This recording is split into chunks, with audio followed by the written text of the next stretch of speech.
warahmatullahi wabarakatuh. Selamat pagi anak-anak, apa kabar kalian semua? Semoga anak-anak ibu selalu sehat dan semangat terus ya. Alhamdulillah kita bisa bertemu lagi di Zoom kelas hari ini. Baiklah, sebelum memulai pelajaran, alangkah lebih baiknya kita membaca basmalah bersama-sama. Bismillahirrohmanirrohim. Baik anak-anak, hari ini ibu akan membahas tentang pengaruh motif dan prinsip ekonomi terhadap tindakan ekonomi. Ada yang tahu nggak nih apa sih itu motif ekonomi, prinsip ekonomi, dan tindakan ekonomi? Ayo, siapa yang tahu? Kayaknya belum pada tahu semua nih ya. Baiklah, ibu akan menjelaskan kepada kalian ya anak-anak. Ibu akan memberi contoh nih. Contohnya berbelanja di supermarket atau pasar modern pastinya berbeda ya dengan berbelanja di pasar tradisional. Salah satu perbedaannya adalah adanya tindakan tawar-menawar di pasar tradisional. Kalau kalian pernah diajak orang tua kalian untuk berbelanja di pasar tradisional, kalian pasti pernah melihat orang-orang yang sedang melakukan tindakan tawar-menawar. Nah, tawar-menawar merupakan suatu tindakan ekonomi yang dilakukan oleh penjual dan pembeli untuk menentukan harga suatu barang. Kenapa sih tawar-menawar merupakan tindakan ekonomi? Ya karena baik penjual maupun pembeli sama-sama melakukan usaha untuk memenuhi kebutuhannya. Dengan tawar-menawar, kedua belah pihak sama-sama mendapatkan keuntungan dan bisa mencapai kesejahteraan. Gimana nih? Paham ya maksudnya anak-anak? Alhamdulillah kalau kalian paham.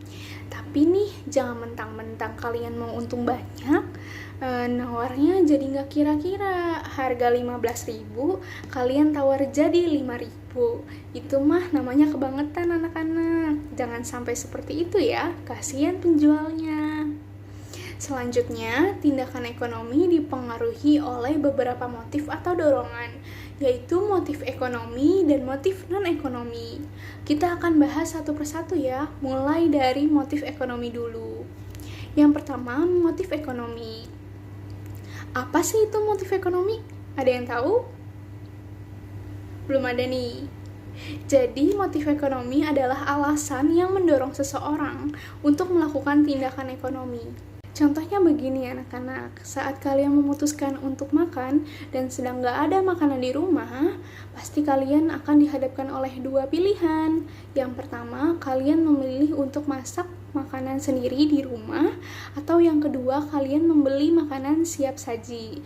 Kalau tindakan yang kalian lakukan didasari oleh motif ekonomi, pasti kalian akan mempertimbangkan mana yang lebih hemat. Ternyata membeli bahan baku mentah dan memasaknya di rumah akan jauh lebih hemat ya anak-anak, karena bahan-bahannya dapat digunakan untuk beberapa hari ke depan dibandingkan dengan membeli makanan siap saji di luar. Nah, motif ekonomi bisa berasal dari diri sendiri atau motif ekonomi intrinsik maupun dari luar atau motif ekstrinsik. Contoh motif intrinsik adalah ketika kamu lapar atau haus, maka kamu akan membeli makanan atau minuman.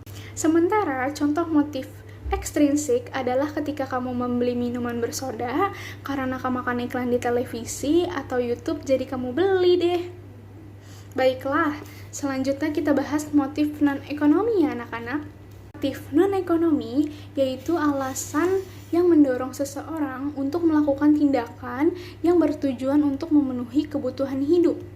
Orang yang melakukan tindakan ekonomi berdasarkan motif non-ekonomi biasanya nggak disertai dengan pertimbangan tuh anak-anak, cenderung tergesa-gesa dan hanya mengikuti hawa nafsunya saja. Tujuannya bukan untuk memenuhi kebutuhan hidup, melainkan hanya ingin dipuji atau dianggap kaya. Contohnya, seseorang yang membeli mobil baru, padahal mobil lamanya masih bisa digunakan. Nah, membeli mobil baru tersebut bukan karena kebutuhan, melainkan karena ingin dianggap kaya oleh tetangga-tetangganya. Sampai di sini paham ya bedanya tindakan ekonomi yang dipengaruhi oleh motif ekonomi dan motif non-ekonomi.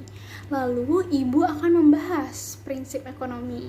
Kira-kira gimana sih caranya supaya kita bisa mengontrol diri kita saat melakukan tindakan ekonomi? Nah, setiap orang harus memiliki pedoman atau arahan dalam melakukan tindakan ekonomi yang disebut dengan prinsip ekonomi. Prinsip ekonomi yaitu sebuah usaha memperoleh hasil yang sebesar-besarnya dengan pengeluaran sekecil-kecilnya. Jadi, dengan adanya prinsip ekonomi ini, kita bisa memperhitungkan keuntungan dan kerugian saat melakukan tindakan ekonomi. Contohnya seperti kasus tawar-menawar yang sudah Ibu jelaskan tadi. Oke, paham sampai di sini ya anak-anak? Kesimpulannya, setiap orang pasti melakukan tindakan ekonomi.